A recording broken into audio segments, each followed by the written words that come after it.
రాయుల వారికి వందనాలు.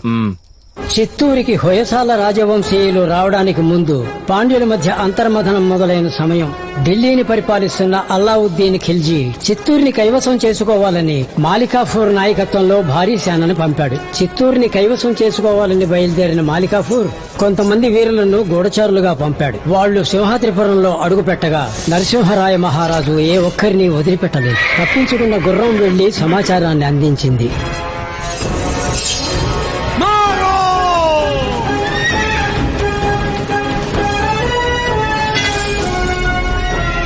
రాజ్యం మీద దండెత్తడానికి ఉత్తరం నుంచి భారీ సైన్యంతో దొంగల ముఠా వచ్చింది. వారు చర్చించి పరిష్కరించుకోవడానికి సిద్ధంగా లేరు. ఏం చేద్దాం రాజా? మన వలయ ఖడ్గాను ఉపయోగించాల్సిన తరుణం ఇది. వచ్చిన వారు 40,000కు పైగా ఉంటారు, కానీ మన వద్ద 5,000 మంది వీరులే ఉన్నారు. 5,000ని తక్కువ చేసి మాట్లాడకు.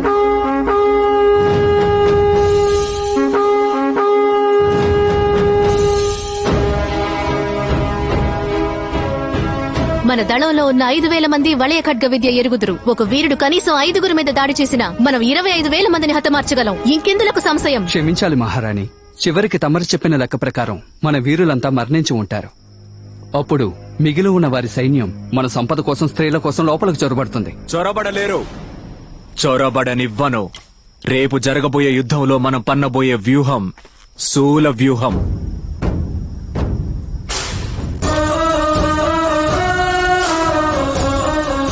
మనం ఎదిరించి పోరాడబోయేది భారీ సైన్యాన్ని తెలిసాక శూల వ్యూహాన్ని పన్నడమే ఉత్తమం. శూల వ్యూహంలో ఉండే 50 మంది వీరులు సామాన్య వీరులు కారు. వారు 5,000 మంది వీరులకి సమానమైన వారు, సామర్థ్యం కలవారు, లిప్త కాలంలో గాలిని చీల్చుకు వెళ్లగలిగే మెరుపు లాంటి వారు. మన జాతిని, పుడమని, ప్రజలని చివరి వరకు కాపాడే లక్ష్యంతో పోరాడే క్షత్రియులు. చేర చోళ పాండ్యులు ఎవరి వద్ద లేని దళం మన శూల వ్యూహ దళం.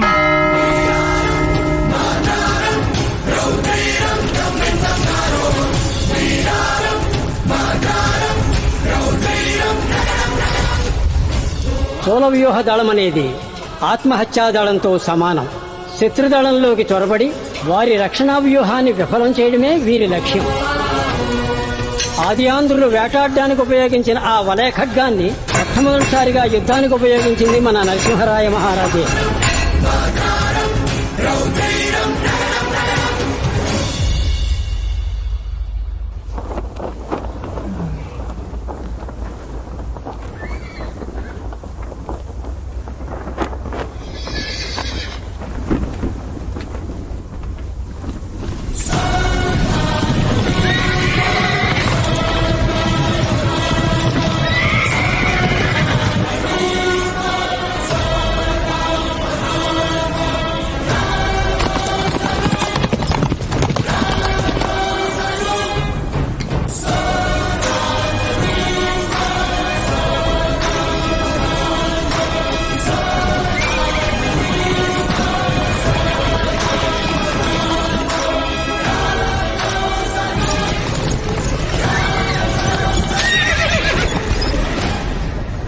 वजीर आजम, तीर चलाने का हुक्म दो.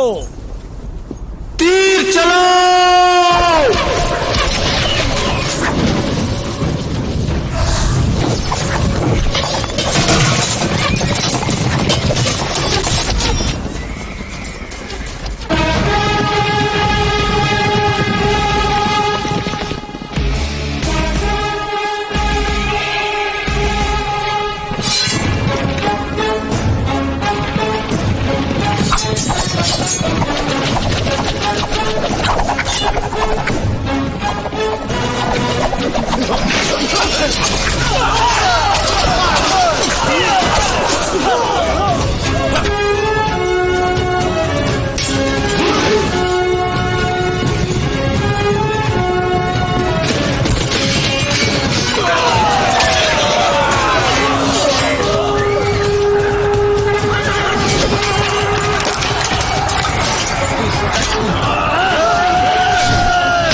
मेरी ये 40,000 40,000 మంది సైనిక వీరుని లెక్క చేయకుండా రక్షణ వలయాన్ని దాటి నా దళంలోకి చొరబడి ధైర్యంగా నా కంఠం మీద కత్తి పెట్టావు.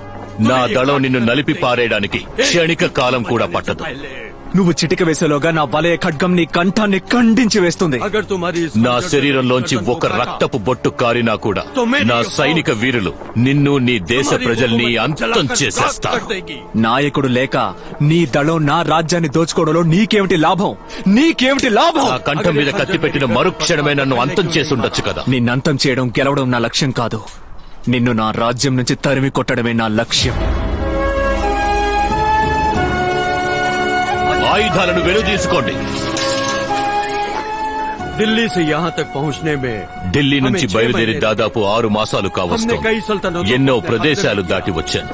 కొందరు రాజులు శరణు కోరారు, కొందరు తప్పించుకు పారిపోయారు, మరికొందరు ప్రజలను యుద్ధానికి పంపి దాక్కున్నారు. కానీ ఆంధ్రుడువైన నువ్వు మాత్రమే ధైర్యంగా నా ముందుకొచ్చి నిలబడి हिम्मत की ప్రజల్ని కవచంలా ఉపయోగించుకునేవాడు రాజు కాదు. ఆ ప్రజలకి కవచంలా ఉండేవాడే రాజు. ये आपके हाथ में అర్ధచంద్రాకారంలో ఉన్న ఈ ఆయుధం इसका పేరే नाम क्या है? వలయ ఖడ్గం. వలయ ఖడ్గం. तो ये నీ वलय వలయ ఖడ్గాన్ని నాకిచ్చి నీ దేశాన్ని నువ్వే పరిపాలించుకో.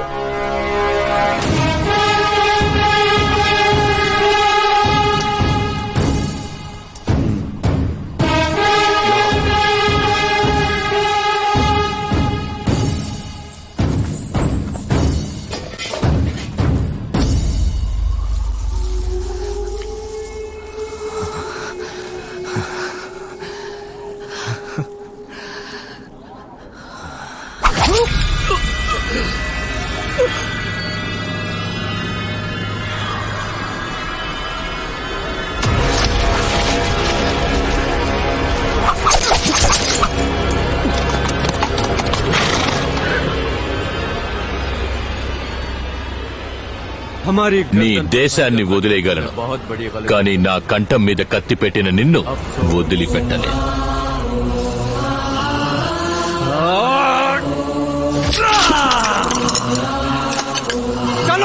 పాండ్య రాజ్యం వైపు పయనిద్దాం. నమ్మక ద్రోహం నేను కని విని ఎరుగని ఆయుధం.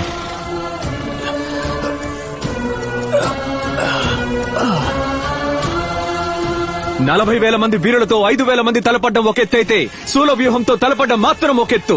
పరదేశీయుల్ని పరిపాలించడానికి అనుమతిస్తే మన సంప్రదాయం అంతమైపోతుంది. మన భాషని మనకి దూరం చేసి వాడి భాషని మన మీద రుద్దుతాడు. హక్కున చేరనివ్వం, ఎవ్వరిని హక్కున చేరనివ్వం.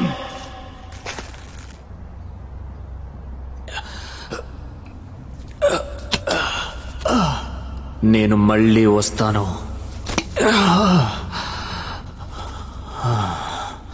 నా పుడమిని కాపాడుకుంటాను.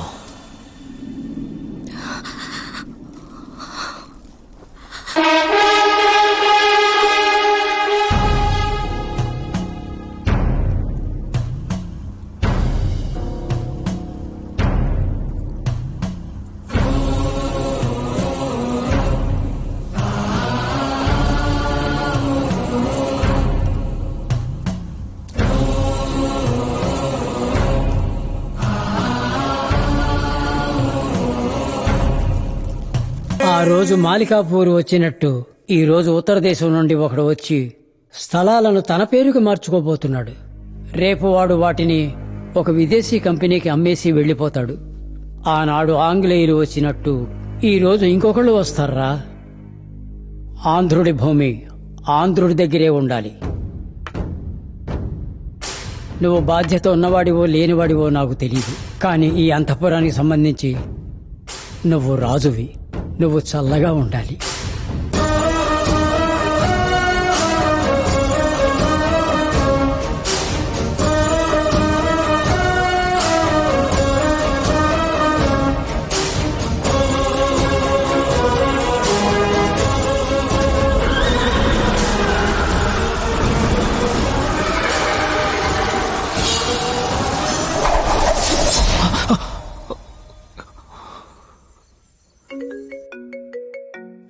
ఏంటి చెప్పు.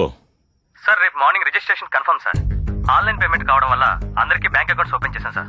డాక్యుమెంట్స్ వెరిఫికేషన్ కూడా పూర్తయింది. రేపు మార్నింగ్ 10 గంటలకి నితిన్ మెహతా రిజిస్టర్ ఆఫీస్కి వచ్చేస్తారు సార్. రాజా, రేపు ఉదయం 10 గంటలకల్లా రిజిస్ట్రేషన్ అంట. సింహాద్రిపురంలో ఉన్న 1500 ఎకరాల వ్యవసాయ భూములు వాళ్ళ పేరున మారబోతున్నాయి. ఇప్పుడు మనం ఏం చేయబోతున్నాం? రిజిస్ట్రేషన్ జరగబోయేది రిజిస్టర్డ్ ఆఫీస్ లో కాదు. సరే సార్. స్థలం అమ్మడానికి వచ్చిన వాళ్ళందరినీ తీసుకొచ్చి మన కళ్యాణ మండపంలో ఉంచు. Okay sir. అట్నే రిజిస్టర్ ఆఫీసర్ కూడా మన కంట్రోల్లోకి తెచ్చిపెట్టుకో. అలాగే సార్. రేపు ఎక్కడ ఎన్ని గంటలకు రిజిస్ట్రేషన్ అని నేను చెప్తాను. మనమేం చేయబోతున్నాం అనే దానికంటే శత్రువులు ఏం చేయాలనుకుంటున్నారో తెలుసుకుంటే చాలు మనమేం చేయాలో అర్థం అవుతుంది. పో, వెళ్ళి ల్యాప్టాప్ తీసుకురా. అలాగే రాజా. రాజా, అడుగుతున్నానని తప్పుగా అనుకోకండి. ఇలాంటి పరిస్థితుల్లో కూడా సినిమా చూడడానికి ల్యాప్టాప్ అడుగుతున్నారే? నేను ఇంతవరకు నిన్ను కొట్టలేదు కదా. లేదే. ఇప్పుడు నేనేం తప్పుగా అడిగానని ల్యాప్టాప్ లో అందరూ సినిమాలాగా చూస్తారు.